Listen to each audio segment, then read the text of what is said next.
প্রকাশিত হলো মাধ্যমিকের ফল।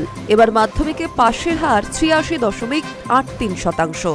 মাধ্যমিকে প্রথম 10-এ 131 জন। 19টি জেলার 83টি স্কুল থেকে এসেছে এই 131 জন। 698 নম্বর পেয়ে মাধ্যমিকে প্রথম উত্তর দিনাজপুরের সারদা বিদ্যা মন্দিরের অভিরূপ ভদ্র। আগাগোড়ায় পড়াশোনায় মনোযোগী অভিরূপ। প্রতিদিন নিয়ম করে পড়তে বসার কথা জানালো অভিরূপ। তবে সময়ের কোনো হিসাব থাকতো না। রোজ একটি টার্গেট সেট করে পড়া শুরু করত। শেষ হলে তবেই পড়া শেষ করত সে।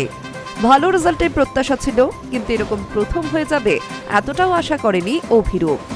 পাশাপাশি অভিরূপ জানালো আগামীতে পড়াশোনা করতে চায় বিজ্ঞান নিয়েই। তাই ইতিমধ্যেই পড়া শুরু করে দিয়েছে সে।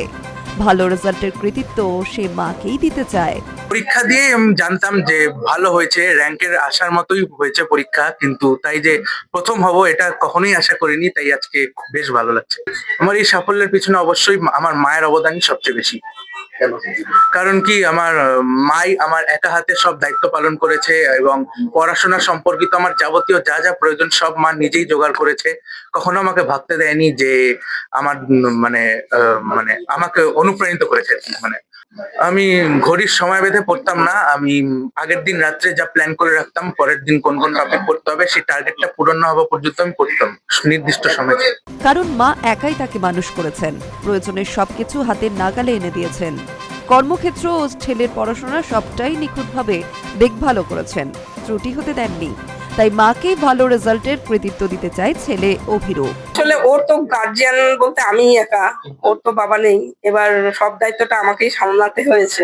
এবার সেই জন্যই ও বলেছে হয়তো সেই কথাটা, কিন্তু পড়াশোনার ব্যাপারটা ও নিজেই, স্কুল তো আছে, স্কুল মানে প্রচুর ভাবে ওকে সাহায্য করেছে। আর টিউশন যারা পড়তো সেই টিচাররাও তো অনেক হেল্প করেছে।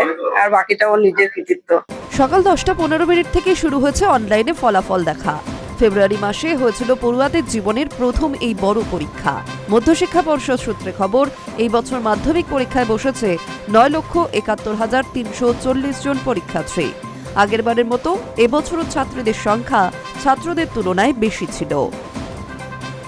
High news network.